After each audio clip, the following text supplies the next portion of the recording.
Madame la maire du 16e arrondissement et vous, messieurs qui la représentez, Monsieur le président de la Fondation Varenne, cher Daniel Bouzadou, Monsieur le directeur général de la Fondation Varenne, Monsieur le haut membre du Conseil constitutionnel, Monsieur le ministre, Mesdames et Messieurs les journalistes et Mesdames et Messieurs les lauréats, je suis extrêmement heureuse d'être aujourd'hui parmi vous. Les choses, c'est vrai, se sont organisées un petit peu tardivement, mais je disais à mon ami Michel Charasse et à vous-même que les désirs de Michel Charasse sont pour moi des ordres, et donc j'ai annulé toute une série de rendez-vous pour être aujourd'hui présente parmi vous. Il est vrai que le sujet m'intéressait tout particulièrement et que j'avais déjà eu la chance de croiser la Fondation Varenne à diverses reprises. Vous y faisiez allusion, Monsieur le Président, à l'instant, lorsque j'étais rectrice des académies de Limoges et de Toulouse et que j'avais eu l'occasion de travailler avec vous.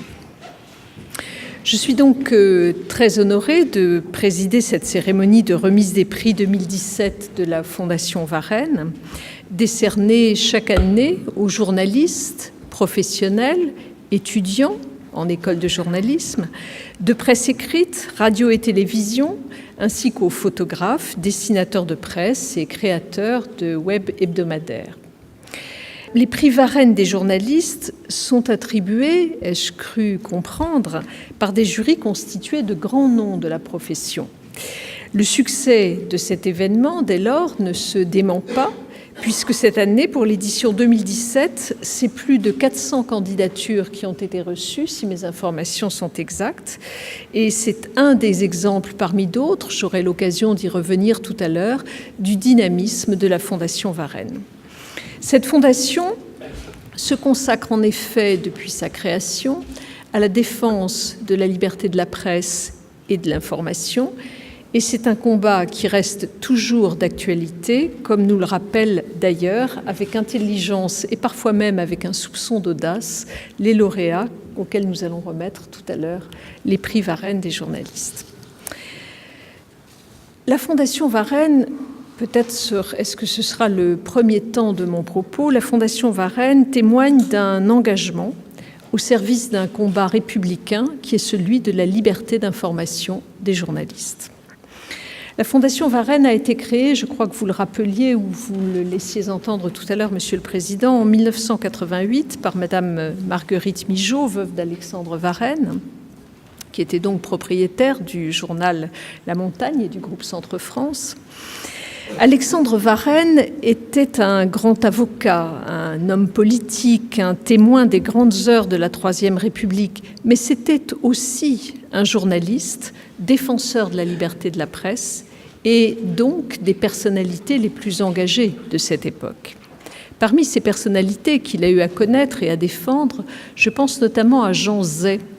Jean Zay, dont Alexandre Varenne a assuré la défense lorsqu'il fut poursuivi et condamné sous Vichy pour, je cite, désertion en présence de l'ennemi, selon les termes infamants de l'accusation. Cette défense était d'autant plus remarquable que Jean Zay fut un homme politique au courage et à l'engagement exceptionnel, sans doute le ministre de l'Éducation nationale le plus important de l'histoire de la République. C'est lui, notamment, qui avait œuvré pour l'affirmation de l'école laïque, notamment dans une circulaire de 1937, où il avait, je le cite, attiré l'attention de l'administration et des chefs d'établissement de l'Éducation nationale sur la nécessité de maintenir l'enseignement public de tous les degrés à l'abri des propagandes politiques. Il va de soi, ajoutait-il, que les mêmes prescriptions s'appliquent aux propagandes confessionnelles. L'enseignement public est laïque, aucune forme de prosélytisme ne saurait être admise dans les établissements. Je vous demande, concluait-il, d'y veiller avec une fermeté sans défaillance. Et c'est donc ce grand ministre de l'Éducation nationale qu'Alexandre Varenne avait eu l'occasion de défendre. La Fondation Varenne, donc, prolonge en quelque sorte la trace de cette histoire qui reste toujours à écrire et de cet engagement qui mérite d'être porté haut et puissamment par les journalistes. Promouvoir la presse quotidienne et de manière générale la communication sous toutes ses formes. Encourager l'accès des jeunes aux professions et aux métiers de la communication. Et encore, assister moralement ou matériellement tous les professionnels de la communication, actifs ou retraités, ainsi que leurs familles. Tel est le but, les buts que s'est donné la Fondation Varenne. Et l'article 2 des statuts de la Fondation précise, je le cite, que la Fondation Varenne reconnue d'utilité publique participe à la promotion de la démocratie, de la tolérance, des bonnes pratiques en matière de presse et de communication, au travers de ces nombreux actes d'intervention qui se déclinent en France et à l'international. Les statuts de la Fondation Varenne établissent ainsi un lien direct entre la promotion de la presse et de la communication et l'approfondissement de la démocratie. Par ce lien que la Fondation maintient et renforce grâce à ses multiples activités, elle exerce l'une des plus belles missions d'intérêt général et elle fait ainsi œuvre d'utilité publique. Son action me semble essentielle parce que les valeurs promues par la Fondation sont une condition de notre démocratie. Le journalisme et son exercice libre et indépendant constituent des préalables indispensables à l'exercice de l'ensemble des droits et des libertés. Il n'y a pas de démocratie sans liberté de la presse et les ennemis de la démocratie ciblent avant tout les organes de presse et les journalistes. On le voit encore aujourd'hui à travers le monde. J'ai pu le constater hier encore puisque je participais à la remise des prix décernés par la Commission nationale consultative des droits de l'homme à des organisations internationales dans des pays où la liberté de la presse était largement atteinte. Et la tragédie de Charlie Hebdo, en janvier 2015, nous le rappelle également, comme nous le soulignent aussi les débats nés des choix des récentes couvertures de cet hebdomadaire. L'histoire de la République, l'histoire de la démocratie, mais l'histoire de notre République est inséparable de la liberté de la presse. L'une des lois les plus importantes de notre République, celle du 29 juillet 1881, l'exprime fortement dans son article 1er « La librairie et l'imprimerie sont libres ». On retrouve la même force et la même sobriété dans la formule retenue un peu plus d'un siècle après pour la communication audiovisuelle et qui, selon l'article 1er de la loi du 30 septembre 1986, précise aussi que la communication audiovisuelle est libre. C'est donc à la règle de droit, à la loi, de garantir les droits fondamentaux de l'homme, parmi lesquels cette libre communication des pensées et des opinions. Et ce sera au juge d'interpréter ces textes, cette règle de droit. La loi fixe ainsi le cadre de la liberté d'expression. Elle en assure également la promotion avec, par exemple, la reconnaissance récente en France des lanceurs d'alerte. C'est ensuite un contrôle puissant qui s'exerce pour en assurer le respect et la garantie. Vous comprendrez bien que devant vous, en tant qu'ancien membre du Conseil constitutionnel, je me doive de citer le Conseil constitutionnel. Le Conseil cite très fréquemment les termes de l'article 11 de notre Déclaration des droits de 1789. Pour leur beauté, je le redis devant vous, la libre communication des pensées et des opinions est un des droits les plus précieux de l'homme. Tout citoyen peut donc parler, écrire, imprimer librement, sauf à répondre de l'abus de cette liberté dans les cas déterminés par la loi. Sur cette base, le Conseil constitutionnel affirme ensuite que le législateur peut édicter quelques règles concernant l'exercice du droit de libre communication et de la liberté de parler, d'écrire et d'imprimer. Il peut, notamment le législateur, instituer des incriminations réprimant les abus de l'exercice de la liberté d'expression et de communication lorsqu'il y a des atteintes portées à l'ordre public et aux droits des tiers. Cependant, ajoute le Conseil, cependant, la liberté d'expression et de communication est d'autant plus précieuse que son exercice est une condition de la démocratie et l'une des garanties du respect des autres droits et libertés. Il s'ensuit que les atteintes portées à cette liberté doivent être nécessaires, adaptées et proportionnées à l'objectif poursuivi. Quelle plus belle déclaration que ces mots pour conforter la liberté de la presse et lui donner corps. D'autres lois sont venues en France, dans notre République, conforter cet exercice. La loi du 14 novembre 2016 visant à renforcer la liberté, l'indépendance et le pluralisme des médias a apporté au régime de la presse des modifications significatives en matière de déontologie de l'information, notamment en obligeant les entreprises de presse à se doter d'une charte déontologique. La loi Bloch devait également permettre de renforcer la protection du secret des sources des journalistes, notamment pour mettre fin à des condamnations réitérées de la France par la Cour européenne des droits de l'homme en matière de recel ou de complicité de violation des secrets protégés par la loi. C'est finalement la loi du 9 décembre 2016, donc très récente, relative à la transparence, à la lutte contre la corruption et à la modernisation de la vie économique, qui a institué un statut de lanceur d'alerte. Ce statut définit ainsi le lanceur d'alerte, vous le savez, mais je le répète devant vous. Un lanceur d'alerte, c'est une personne physique qui révèle ou signale, de manière désintéressée et de bonne foi, un crime ou un délit, une violation grave et manifeste d'un engagement international, d'un acte unilatéral d'une organisation internationale pris sur le fondement d'un tel engagement, de la loi ou du règlement, ou une menace ou un préjudice grave pour l'intérêt général dont elle a eu personnellement connaissance. Une procédure précise de signalement a été instaurée par ce même texte, qui a d'ailleurs été jugé conforme à la Constitution par le Conseil constitutionnel. Ainsi que le fait observer la Commission nationale consultative des droits de l'homme dans un avis récent rendu sur ce sujet, des progrès restent bien entendu à accomplir. Nous ne pouvons pas le passer sous silence et nous savons que cela reste encore à élaborer. Le sujet est d'importance.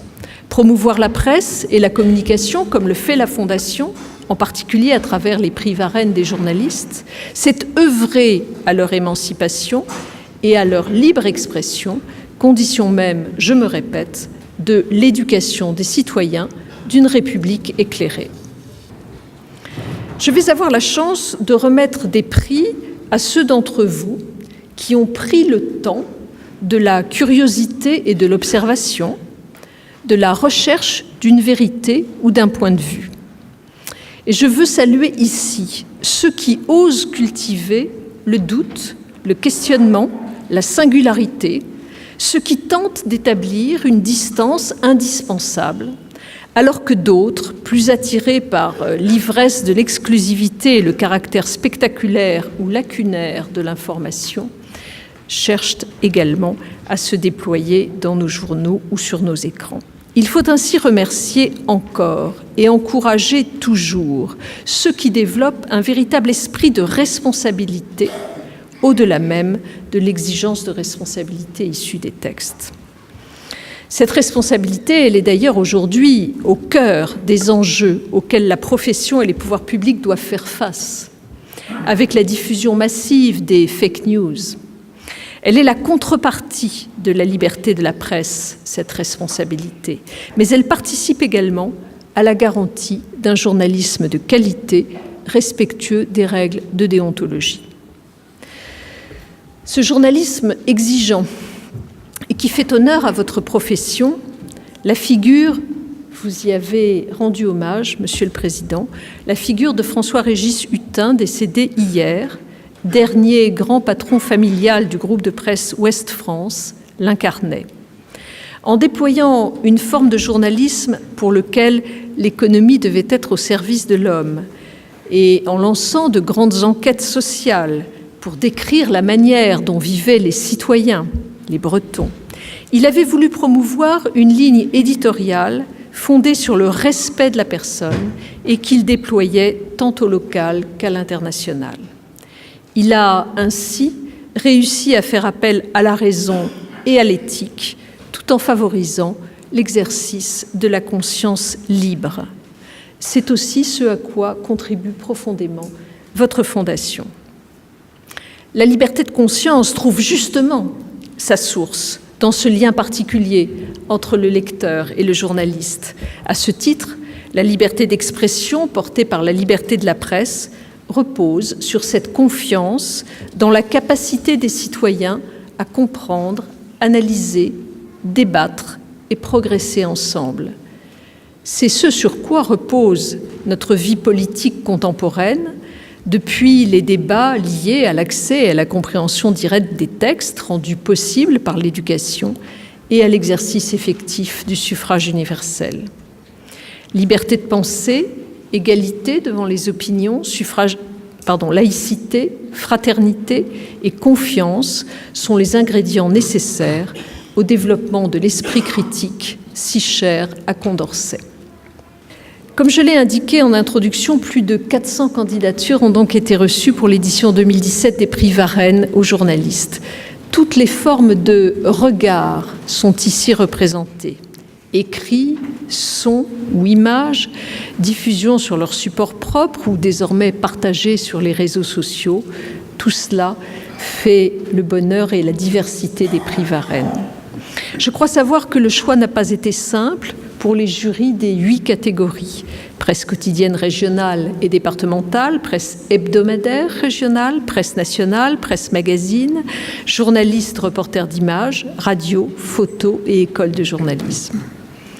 Dans cette sélection que j'ai pu survoler, pas un sujet ne ressemble à un autre, allant des plus exigeants, par exemple les naufragés de la Méditerranée ou ces bouddhistes qui prêchent la haine, ou le Burkina Faso à l'épreuve du terrorisme, au plus léger, les bars à chat, du spectaculaire, les terrassiers de l'extrême, à l'intime, mon fils est torero. Quels que soient vos choix, vous avez su, au-delà du travail indispensable d'information, transmettre une émotion. Car si les faits sont essentiels, c'est le talent et l'acuité de votre regard qui sont aujourd'hui ici récompensés. En conclusion, je voudrais dire ceci. Si nous sommes réunis ce soir pour les prix Varenne des journalistes, je sais que l'action de la Fondation Varenne, et vous l'avez rappelé, Monsieur le Président, ne se limite pas à ce seul événement, aussi important soit-il. La Fondation est présente sur bien d'autres fronts, tout aussi fondamentaux pour la protection des journalistes et de la liberté d'expression. L'appui aux écoles de journalisme, l'éducation des jeunes aux médias en milieu scolaire, dans le but de développer, chez eux aussi très jeunes, l'esprit critique. Et je souhaite également rendre un hommage appuyé à tout ce qui est entrepris par votre Fondation via l'Institut universitaire Varenne pour la production et la diffusion de la connaissance scientifique. J'inclus dans cet objectif les prix Varenne des thèses dont nous parlions à l'instant. Grâce à la richesse de son action et bien entendu grâce au prix que nous allons remettre, la Fondation Varenne perpétue ainsi ces mots de Chateaubriand à propos de la presse. Je le cite dans les Mémoires d'Outre-Tombe. La presse est un élément jadis ignoré, une force autrefois inconnue, introduite maintenant dans le monde. C'est la parole à l'état de foudre, c'est l'électricité sociale. Pouvez-vous faire qu'elle n'existe pas? Plus vous prétendrez la comprimer, plus l'explosion sera violente. Il faut donc vous résoudre à vivre avec elle comme vous vivez avec la machine à vapeur. Voilà ce qu'écrivait Chateaubriand. Mais non, mesdames et messieurs, nous ne voulons pas seulement nous résoudre à vivre avec la presse. Nous exigeons sa liberté, car je me répète à nouveau, cette liberté est la condition même de notre survie démocratique. Je vous remercie.